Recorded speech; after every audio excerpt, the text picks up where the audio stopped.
Sobat Media, selamat bertemu kembali bersama saya Citra Dewi Siahaan dalam rubrik Kabar Buku.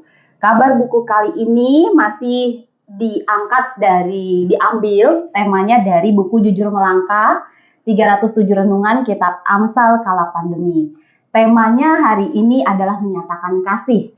Dan saya masih ditemani oleh Pendeta Yoel M. Indrasmoro selaku penulis dari buku Jujur Melangkah. Ya, baik, kita akan langsung saja. Pak Yoel sudah bersama kita dan sudah siap. Saya bacakan dulu bahwa judulnya adalah Menyatakan Kasih yang ditulis dari Amsal 27 ayat 5 hingga 6. Kita baca dulu ya. Amsal 27 ayat 5 hingga 6 itu berbunyi demikian. Lebih baik teguran yang nyata-nyata daripada kasih yang tersembunyi. Seorang kawan memukul dengan maksud baik, tetapi seorang lawan mencium secara berlimpah-limpah. Oke, ya Pak Yoel ini menarik ya karena teguran yang nyata-nyata itu lebih baik katanya daripada kasih yang tersembunyi. Bolehkah dibantu untuk menjelaskan? Ya, terima kasih. Jadi kalau bicara soal teguran, banyak orang takut menegur. Ya. Karena dia khawatir jangan-jangan orang yang tegur malah marah. Dan akhirnya dia malah mendapatkan luka ya dari tegurannya. Oleh karena itu Amsal mengatakan, tapi itu lebih bagus ya, karena teguran yang nyata-nyata itu lebih bagus manfaatnya buat yang ditegur ketimbang kasih yang tersembunyi. Jadi artinya adalah kalau memang kita ingin orang itu berubah, ya kita harus berani menegurnya. Tujuannya adalah agar orang itu berubah. Dan saya rasa itu yang hendak dinyatakan Amsal. Dan ini penting adalah tujuannya. Tujuannya orang itu berubah. Apakah dia menyakiti kita, menganggap kita bagaimana, itu lain soal ya. Karena biasanya ketika ditegur orang pasti marah. Nggak ada orang yang tegur terus senang gitu ya. Tetapi setelah sehari, seminggu, setahun, sedekade, orang mungkin baru sadar bahwa teguran itulah yang buat dia jadi berubah. Iya. Kenapa sih Pak kalau orang ditegur itu dia bisa marah? Sebenarnya apa karena dia gengsi atau gimana gitu Pak? Iya, karena mungkin saja dia sudah tahu bahwa dia salah. Tetapi ketika teguran itu nyata-nyata diberikan kepadanya, maka dia merasa kayak semacam ditelanjangi. Dan nggak ada orang yang mau ditelanjangi, karena telanjang itu kan malu ya. Dan yang menarik adalah kalau kata Tuhan Yesus, kalau menegur, ya berdua saja. Kalau memuji, berbanyak. Jadi kalau kita memuji hanya berdua, itu namanya lagi pacaran. Itu memuji berdua saja. Tapi kalau lagi menegur, ya menegur harus berdua. Jangan di hadapan orang. Karena dia akan lebih merasa malu, lebih merasa ditelanjangi. Sekali lagi nggak ada orang yang suka ditelanjangi. Oke, berarti berkait dengan cara juga ya Pak. Cara menegur itu gimana caranya supaya orang itu juga menerima gitu ya ketika ditegur. Iya. Berarti kan sebenarnya kalau dibilang kalau teguran itu lebih baik daripada kasih yang tersembunyi. Tergantung tadi tujuannya. Iya, dan jangan lupa kasih itu harus dinyatakan. Jadi jangan kasih itu disembunyikan, karena saya selalu ingat ya pengarang lagu Amazing Grace ya, John Newton pernah bilang begini, saya tahu ayah saya mengasihi saya, tetapi tampaknya ia tak ingin saya melihat hal itu. Jadi kasih itu John Newton tahu ayahnya mengasihi dia, tapi ayahnya kok nggak memperlihatkan kasihnya. Nah, kasih harus diperlihatkan. Dan salah satu cara kasih yang diperlihatkan adalah dengan teguran.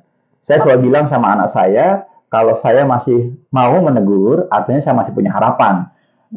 Dan saya masih merasa memiliki kasih lah terhadap anak saya. Dan kalau saya sudah nggak mau menegur, membiarkan dia begitu saja, berarti saya sudah tidak punya kasih terhadap dia. Begitu.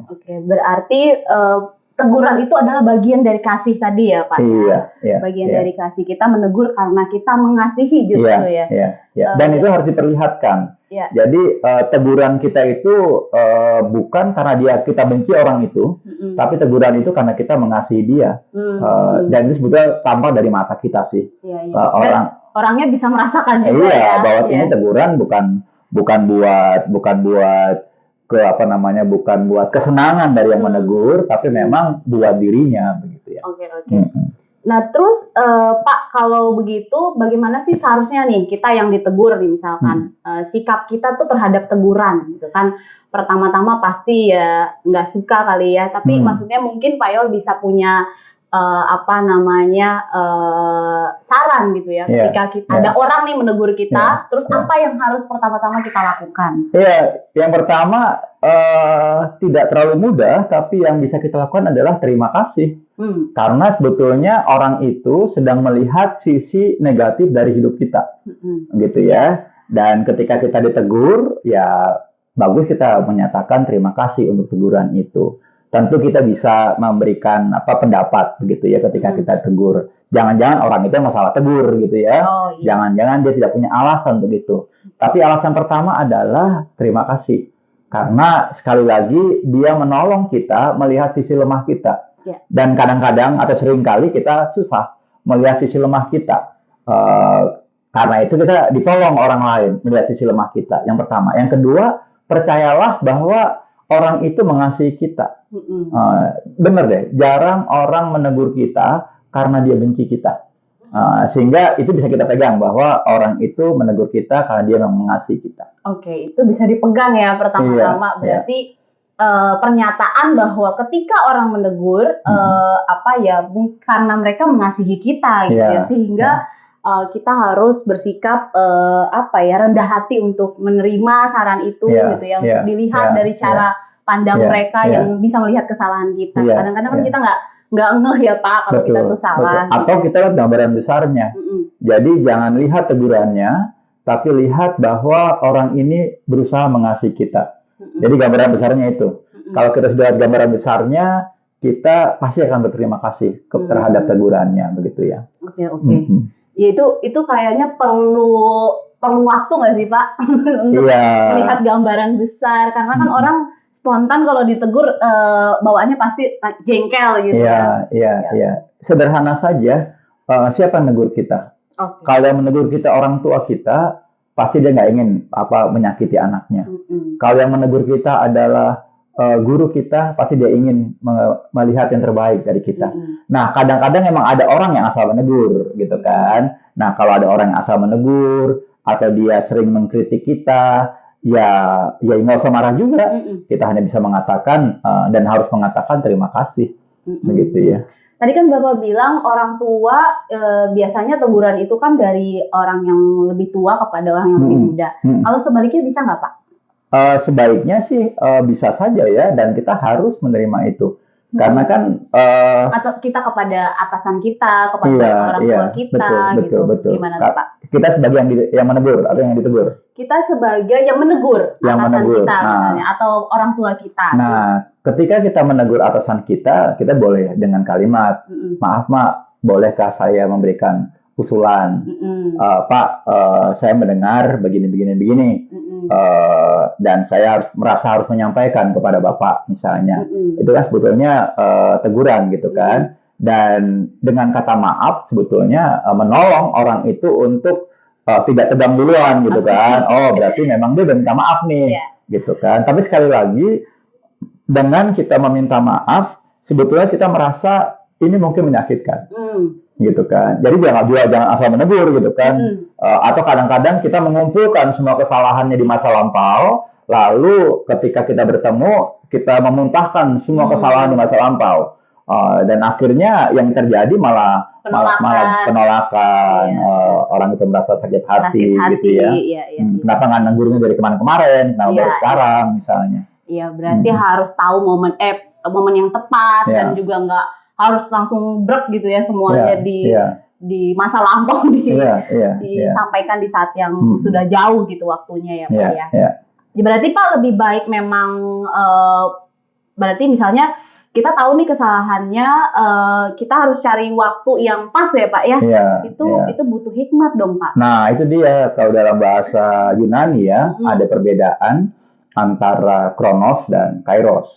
Kronos itu artinya waktu yang sinambung. Jam 1, jam 2, jam 3, jam 4, jam 5. Sinambung. Berurutan. Kalau kairos itu waktu yang saat tertentu, dan orang sering mengatakan itu waktu Tuhan. Jadi kalau memang kita sungguh-sungguh ingin menegur dan kita ingin teguran itu diterima dengan baik, kenapa kita nggak minta pertolongan dari Sang Maha Penegur gitu kan? Karena kan kita sedang menjadi alat Tuhan nih. Jadi jangan lupa ketika kita sedang menegur, kita sedang menjadi alat Tuhan untuk menegur orang itu. Lalu kenapa kita nggak konsultasi dulu dengan Tuhan dan cari waktu yang tepat untuk menegur gitu. Tuhan menyediakan gitu ya Pak? Iya, Tuhan menyediakan waktunya. Kita yang boleh PK-PK Iya. Jangan sampai akhirnya dia sudah punya banyak persoalan, masih kita tambah dengan teguran, ya kasihan dia kan. Iya. Jadi kita kasihan juga orangnya kan. Kalau orang lagi suntuk, ditegur semakin suntuk dia. Malah nggak kan? masuk jadinya Malah nggak masuk. Ya oke. Nah terus ya itu tadi berkait tadi menegur orang yang lebih tua atau kalau kepada orang tua kan kesannya anak tuh nggak tahu apa-apa gitu ya, tiba-tiba menegur kayaknya lancang banget gitu. Terus kalau kepada atasan tuh kebanyakan orang Pak kenapa ya memilih kayak yes man gitu, jadi membiarkan atasannya cari aman lah dia daripada dia sendiri yang jadinya lengser atau gimana ya mending dibiarkan saja. Dan itu gimana Pak sikapnya gitu? Nah sebetulnya kalau kita mengasihi atasan kita, sebetulnya secara tidak langsung kita juga sedang mengasihi diri sendiri. Karena kalau atasan kita yang salah, kan kita kena imbasnya. Kita jadi ikut-ikutan salah gitu kan. Lah daripada atasan kita berbuat salah, kenapa kita tidak menegurnya? Gitu kan. Jadi, kenapa ada orang yang merasa nyari aman, tidak perlu menegur? Sebenarnya kan nggak salah juga Pak daripada dipecat dan lain-lain. Tapi kan kalau atasan kita salah, kita pasti ikut kena. Pada akhirnya kita tunggu waktu aja gitu ya Pak ya? Iya. Karena sekali lagi bukan ada imbasnya lah, ada imbasnya lah. Ketika atasan kita dipecat, kan kita belum tentu nggak dipecat. Gitu kan? Iya. Oke. Nah, kalau teguran itu perlukah dilakukan berkali-kali ataukah sekali cukup? Terus gimana Pak menurut Bapak? Iya, sekali lagi minta hikmat ya. Karena memang ada orang yang sulit berubah. Sehingga teguran berkali-kali malah membuat dia malah nggak berubah-berubah gitu ya. Tapi sekali lagi kita perlu perlu hikmat, bertanya kepada Tuhan, dan nggak perlu bilang ini yang terakhir ya, itu hanya akan menyakiti sebetulnya. Saya lebih aman ya. Tapi sekali lagi kalau kita menegur berkali-kali, dia bisa tahu bahwa kita mengasihinya, bukan karena kita membenci dia ya. Jadi boleh ya Pak menegur berkali-kali itu? Boleh, selama memang kita yakin Tuhan menghendaki itu. Gitu kan. Kan kadang-kadang kita menegur itu karena kita ingin dendam, melampiaskan dendam. Jadi bahkan sebelum kita menegur, mungkin anak kita atau bawahan kita udah pasti mau ngomong ini nih, akan jadi ya hafal gitu ya. Jadi kayak nggak mengenal lagi ya Pak ya. Jadi kayak udah terbiasa gitu ya. Malah jadi mungkin nggak bisa turun mutu teguran. Mutu teguran itu jadi mutunya turun ya, betul, mutunya turun.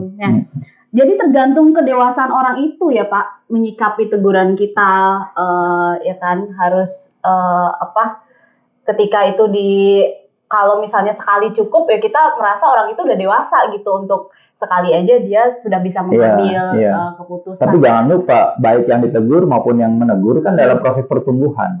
Jadi kedua-duanya sebetulnya perlu belajar juga.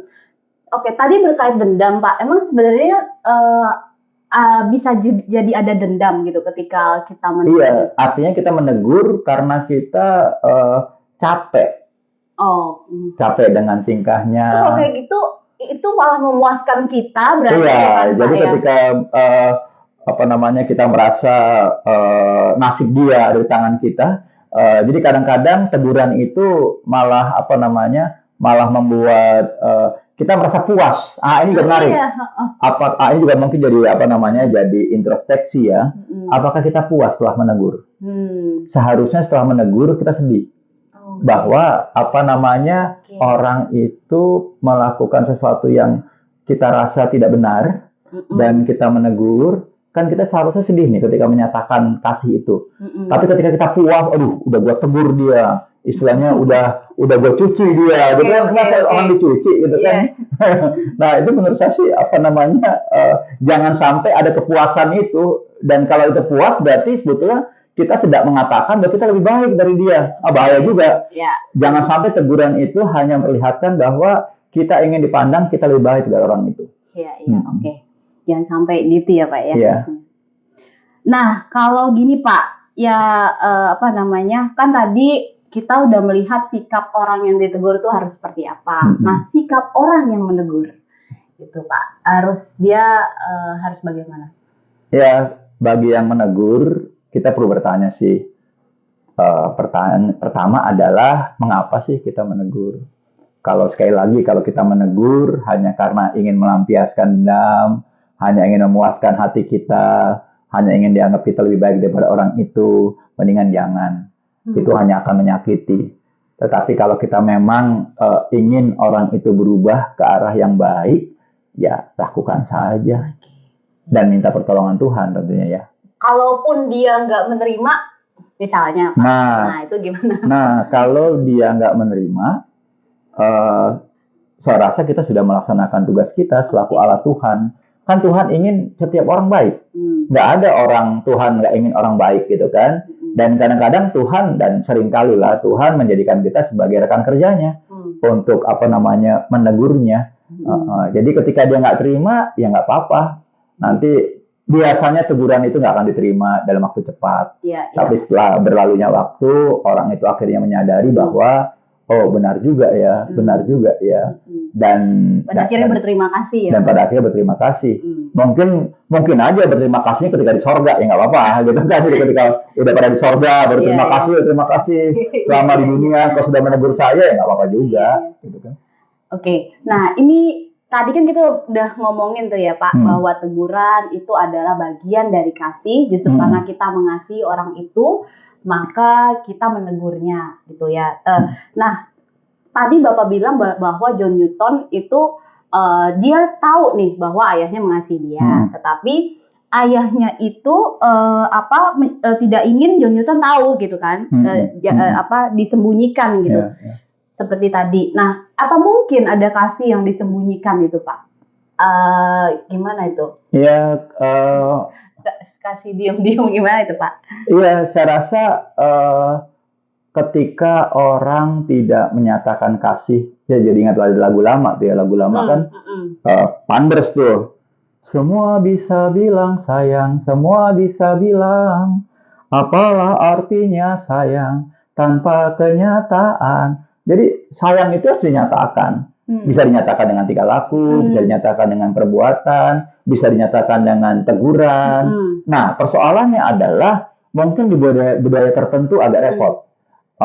Ada budaya-budaya tertentu yang ya dia tahu sendirilah begitu tahu sendirilah dari apa yang saya lakukan. Tetapi kan orang tingkat pertumbuhannya beda-beda. Jangan tingkat kepekaannya juga beda-beda. Dan akhirnya dia nggak merasakan kasih kita, ya sayang sekali. Oke. Berarti memang kasih itu harus dinyatakan ya Pak? Harus dinyatakan. Makanya dia mengkontraskan ya Pak, nggak ada tuh kasih yang tersembunyi gitu. Lebih baik. Karena itu justru bukan kasih gak sih kalau disembunyikan. Dan kata-kata Tuhan Yesus menjadi jelas bahwa